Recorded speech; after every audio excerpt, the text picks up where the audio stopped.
students with us and teachers as well as principals, and I'd like to recognize them. We have students from our DECA program, if you would stand up. Anybody from DECA? And our advisor, Kara Maxey.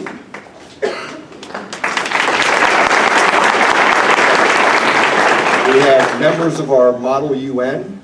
Please stand. Advisor, Mary Kern.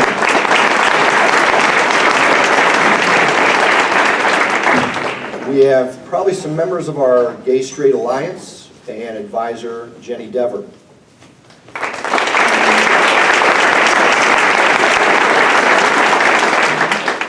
Our elementary students were given a task of creating some artwork, as you can see today, and the topic was, what does peace look like? And as you can see, that the perceptions of the world are understood by even the youngest hearts and minds. These young people are the future of our world, and I think you can see through their art expression, we have a pretty bright future. I would like to recognize those art teachers that worked with those students, Jessica Swanger, Noreen Overholt, and Bailey Bredencourt.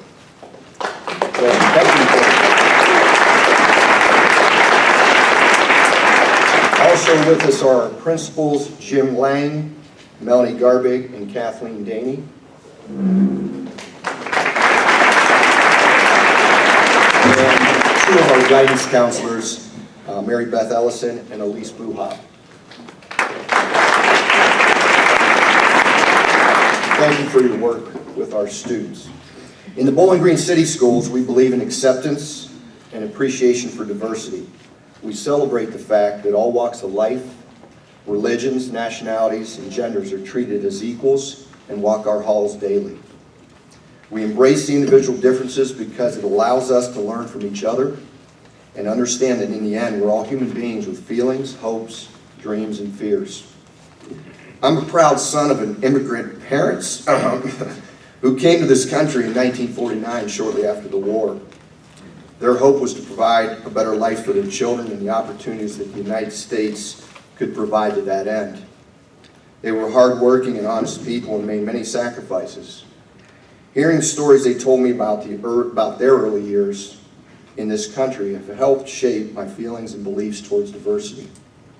It is important to understand that because someone looks different, speaks with an accent, or worships differently, that does not define them as a human being. The United States has always accepted all people and believed in the theory of the melting pot. In my opinion, our country is in the midst of its most conflicted time. People are living in fear of discrimination, deportation, and being the target for hate based on their appearance, religion, nationality, or even lifestyle.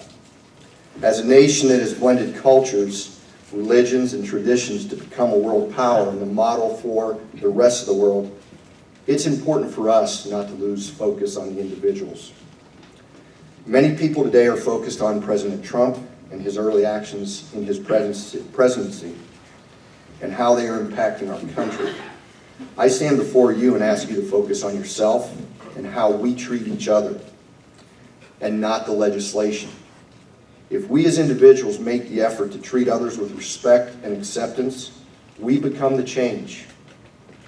What a difference we can make if we make a conscious effort to reach out to those who do not look like us, talk like us, worship like us, or live different lifestyles than us, and try to understand and appreciate them for being who they are and the privilege of having them as neighbors and in our communities. It's important to love one another despite the differences. As I close, I'd like to leave you with one quote. It is our differences that divide us. It's our inability to recognize, accept, and celebrate those differences. Be kind to one another. Thank you and God bless.